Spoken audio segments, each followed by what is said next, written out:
Hey you guys, so I'm fucking doing it. Like, if you guys have been watching my channel, I've been talking about this Indigenous documentary forever. I want to do this this documentary where I visit Indigenous cultures and I interview them for a series of questions. Oh my God, I didn't even realize. I sleep on this side, so anyway.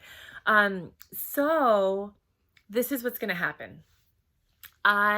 There's this program called Remote Year, right?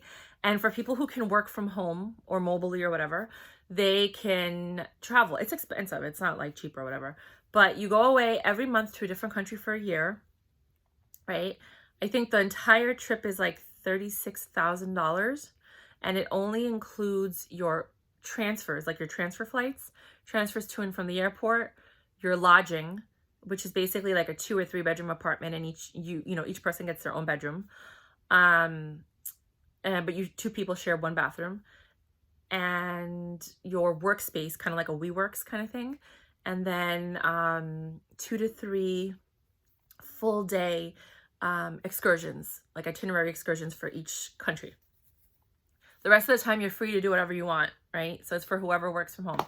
I'm hoping that this crypto stuff works out so I can, do stuff like that while I'm away. I just don't know how it's going to work with international IPs. So that's something I really need to look into.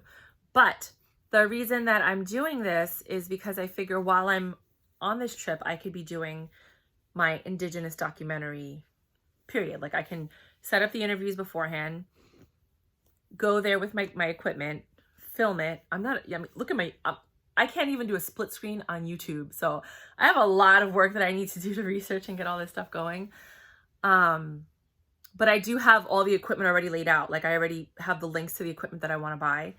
And then film it. But I was also going to do not only just the documentary, but I was going to do a travel vlog where it's basically me vlogging about being in this country. I could even do a food vlog while I'm in different countries talking about different places that I've tried. And I can also do a documentary on me outsourcing business, because I'm definitely going to go look at people that I can buy stuff from and sell online, because I wanted to start my own. I have another channel called Give Me the Look. So I wanted to start selling, like accessories and things like that, fashion and things that make your house beautiful. So I would be in Asia to outsource that stuff.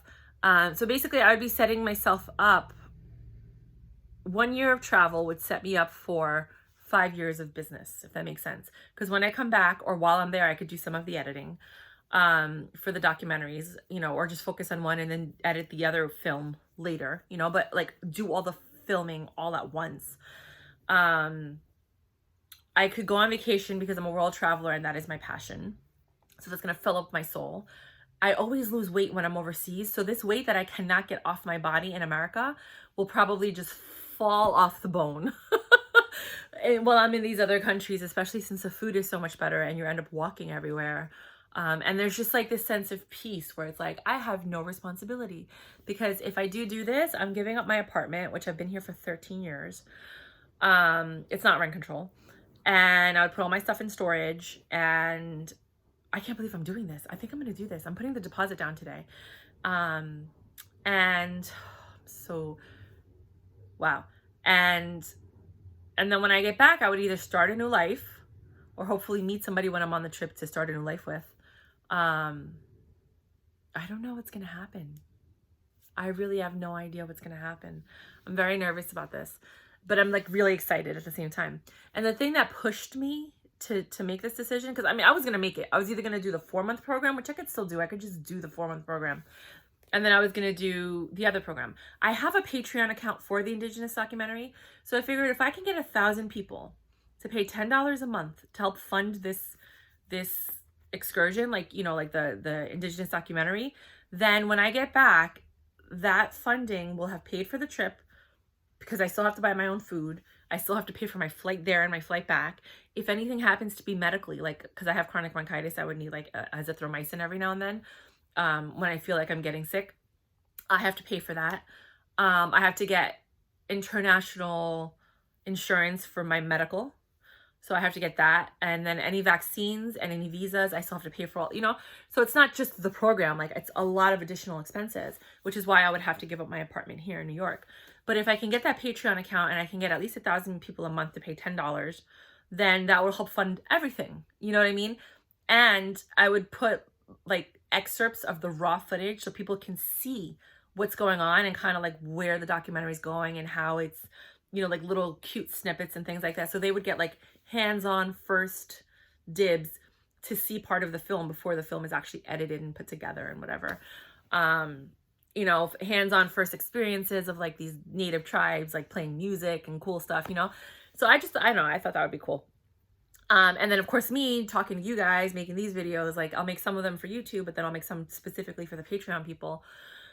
What do you guys think? I think this is a fascinating idea and I'm really excited. I'm so excited I can't even take it. But the reason that like, I was gonna do this anyway, but there was something that like pushed me. So I had ordered this duffel bag, Eagle Creek. I don't know if you've ever heard of them. They make these duffel bags. I love rolling duffel bags. That's my thing. Oh, and that's the thing. I have to pay for extra luggage and all that. It includes your transfers, but I doubt it's going to include the kind of luggage that I bring because I'm 6 feet tall, 270 pounds. You see this little petite woman that's like 5'5", 100 and something, 110 pounds, whatever. Her suitcase is going to be significant. She's going to fit more in that suitcase than I can. So I was going to need 2 big suitcases, especially if I'm bringing my gear and my equipment. And I bought this rolling duffel bag called Migrate Eagle Creek, right? And it's normally like $170 something when you go on like Amazon and some of these other websites. On this one website that I found it on, it was $100 retail, I think, but it was on sale for $70 or $120 retail, and it was on sale for $70, and it was blue. I was like, screw it, whatever. I need a rolling duffel bag, like a bigger one than the ones that I have, because the ones that I have are good for like a week maybe, but not for a year. You know? And then when I travel in Asia, all those people are so tiny, it's not like I'm going to be able to go in a store and then buy something that fits me other than shoes and accessories. So I don't need to bring shoes and scarves and visors and hats and all that. I could buy that when I'm there. Everything's super cheap in Asia. Except Japan. Japan is super expensive. But like t-shirts and dresses I'd have to bring, right? So I was like, I'll get this rolling duffel bag, right? And it has a handle and it has wheels, but then it has straps that look like backpack straps. So when, you know, like if you've ever gone to like Greece or South America, Greece has the cobblestone streets, like, you know, like those European places. And sometimes in South America, you find these European places with the cobblestone streets. Rolling your luggage on that is a nightmare. And then in South America, sometimes they have these streets that are just like rocks and dirt, and like you can't roll your luggage on. You're just going to ruin your luggage. So they have these backpack straps that you can put on. Now, I was in the car accident, so I don't think I'm going to be able to carry my own luggage, you know, but if I could, I would be rolling one and carrying the other, you know, or hopefully there's a strapping young man, or I could pay somebody like $5 or $10 to bring it to my, you know, can you bring it to Can you bring it over there? Because I can't do it, you know, but at least if I have 2 rolling ones while I'm in the airport, I can just roll them and then check them in, and then I'll have like my backpack with my carry-on. But I just loved it because you can turn it into a backpack and you can roll it, right? So I loved it so much. And the one that I got had like waterproof covering. You know what? I should just show you guys. I'll probably put something at the end of the video so you guys can see it. I think I made a video on it. I'm probably going to post it after this one of like the stuff that I bought. So that one was sold out. And I went back, you know, after I got it, because I wanted to get another one in blue or in red. But they were sold out. So all they had left was black. And I'm like, ew, black. I really don't like black furniture. Black furniture. Well, that's true. I don't like black furniture. Everything in my house is white and gold, or white and beige, or like dark brown, you know, like dark brown leather furniture in the living room. That's it. That's the darkest I'll go, is dark brown. And I just like bright and airy. I just like bright and airy things, you know, like gray is the darkest, the closest to black I'll get when it comes to furniture. But when it comes to luggage, same thing, because when that luggage is rolling around in the cart, like I like my luggage to be unique. You know what I mean? So I ordered this black one because that's all they had left. And then last time it came in like a regular size box, like maybe this big. and they just folded it, right? This time it was in a huge box and it was super heavy. And I'm like, did I order the right thing? I open it and there's 5 duffel bags in there. And I'm like, and the first thought that popped up in my head was, God is giving you these duffel bags because you're going to need them. Because you're going to be going through them so quickly with all of the traveling that you're going to do, that you need these duffel bags. And then part of me was like, nah, but you better return it. So survey says, what do you guys think? Return them all or keep them all? No, I understand, because immediately after that happened and that thought popped into my head, I was like, this is a really bad quality, like a QA issue. Like, you're not supposed to ship the entire box. But then I looked at it, and on the box it says quantity 1. So if you're a new guy or you're somebody who's replacing someone else and you get the order and you're fulfilling the order and you see the box, you don't know to open it up and take 1 out and then ship the 1. You just think, oh, this is already prepackaged. I'm just going to ship the whole box. That's how I perceived it. But I'm doing it. I just decided, like, after I saw that, I was like, this is God telling you that I'm redirecting your path. And you're meant to do this documentary, and you're meant to do this trip, and you're meant to experience these things, and you're meant to share this with the world. Because I love talking. I love sharing. Right now, I was like, I wish I had somebody to talk to so I could tell them everything that's going on. I was so excited, but nobody was picking up when I called them. So I was like, let me make a video. So yeah, keep an eye out. If you guys want to join the Patreon community, it's the Indigenous documentary. I'd be leaving in October. Either August 29th if I do the 4-month program. And that one would be Thailand, Vietnam, Bali, and Indonesia. Or if I do the 1-year program, which leaves in October 3rd, then it would start off in Split, Croatia. I think you do like Lisbon and in Valencia, and then you end up in South Africa. And then from there you do Thailand, Vietnam, Bali, Japan, and then you end up in South America in the summer, because it's cooler in the summer in South America when it's hot up here. And that one would be Colombia, Brazil, I'm going to do it, Peru, and Mexico. I'm going to do it. I'm just going to do it. Because the last trip had Guatemala instead of Brazil.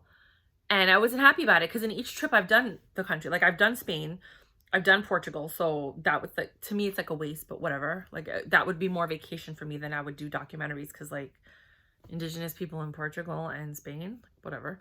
I've already done Mexico and Guatemala, but I didn't really do Mexico well, so I would like to do Mexico, but I had no interest in doing Guatemala, but I would do it, because I make the best out of it. I've already seen like the Mayan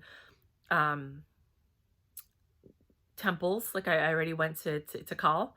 So I already did that, but I didn't get to interview the Indigenous people. I just did that personally. But Brazil is what I wanted to do. So now the first set of the year-round people got sold out. This set, there's only 15 spots left, which is why I'm putting a deposit down now. But you can always switch it. So I could switch it to the 4-month program later. But I was like, I really want to go to Brazil. I know Brazil's dangerous, but I want to go. And so I figured this is a great opportunity to take a year of my life, get everything out of my system, right? Because then after that, all I have to do is Australia, New Zealand, the islands like Fiji, Tonga, all that. And then Nepal, India. That's it. I don't want to do anything else. I'm done. And the Maldives. And I'm done. I'm done. And those things I would like to do with my partner. I would love to do this with my partner. If there's a guy out there who can afford to do this trip with me, and you think I'm kind of cute, and you're like, you know what? If she loses a little bit of weight, no, I'm kidding. You love me anyway. But he's like, I'll take a shot. I'll take a year with her, and we can travel all over the world, and I'll support her and she'll support me, and whatever our endeavors are, and we'll have each other's backs, and we can use this as like a basis for a future. And then hopefully at the end of the trip, make a baby, because I'm already in my 40s. I only got like 2-3 good years, guys. That was one of the things that was deterring me from taking that, is like, if I do 4 months at a time, I could still get pregnant, have a baby, and then do another 4 months. But if I do 1 year, it's another year that it's like, I don't know if I'm going to be able to have kids, you know, after that, because I'm going to be 42 this year. When I'm done with this, I'm going to be 43. I have like 2 good years left.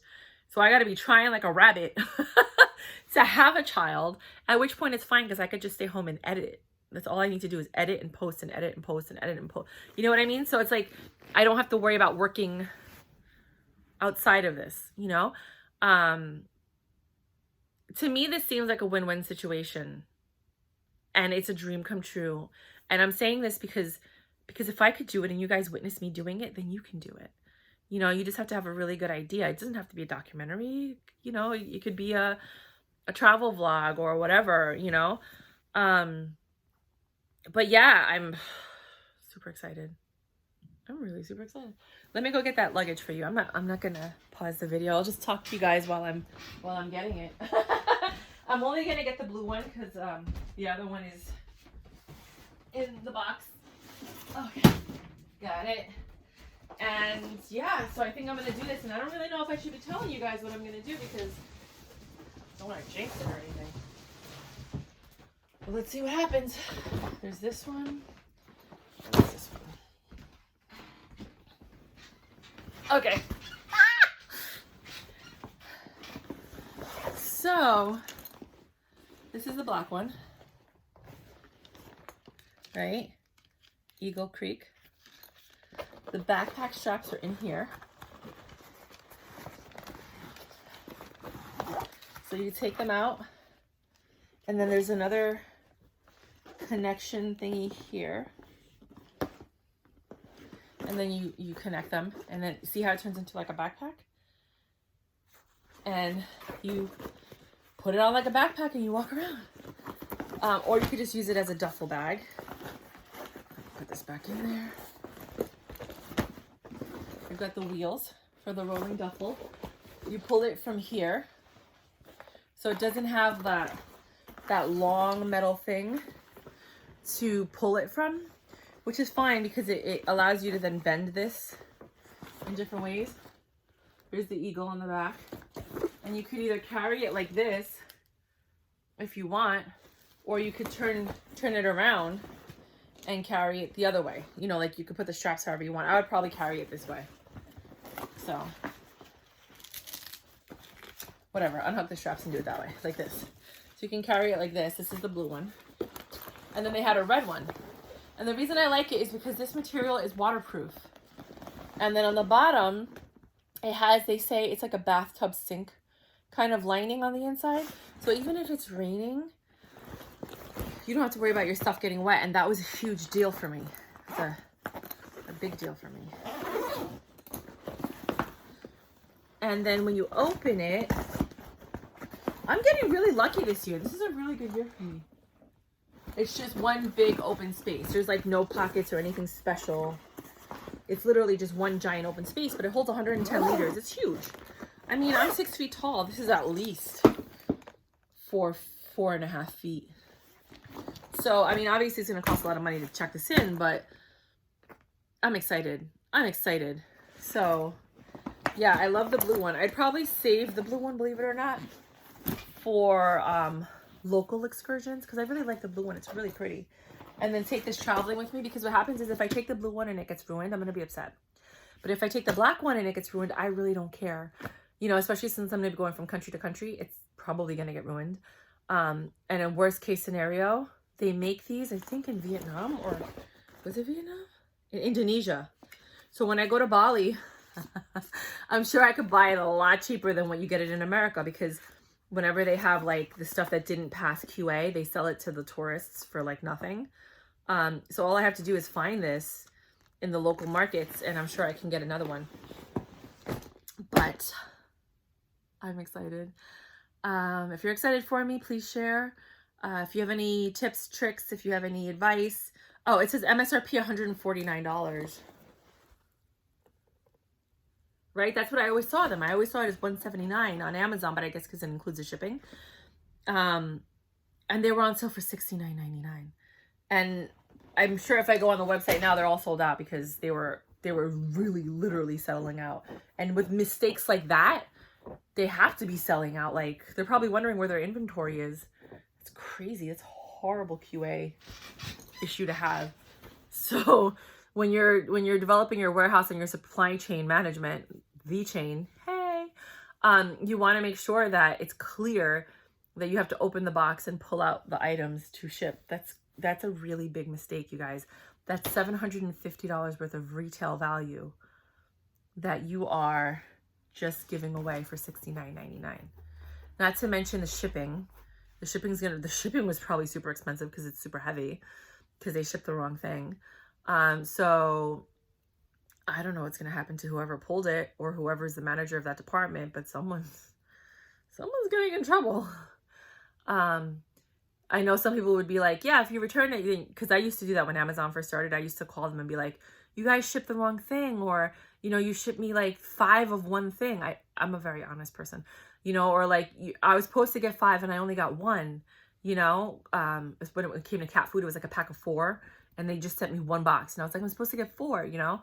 So only because I've worked in manufacturing and, you know, I was a personal assistant to like executives, in all types of fields. So I understand the loss, you know, part of it. I know a lot of people are going to be like, keep it, girl. That was a guy, for, you know, a gift.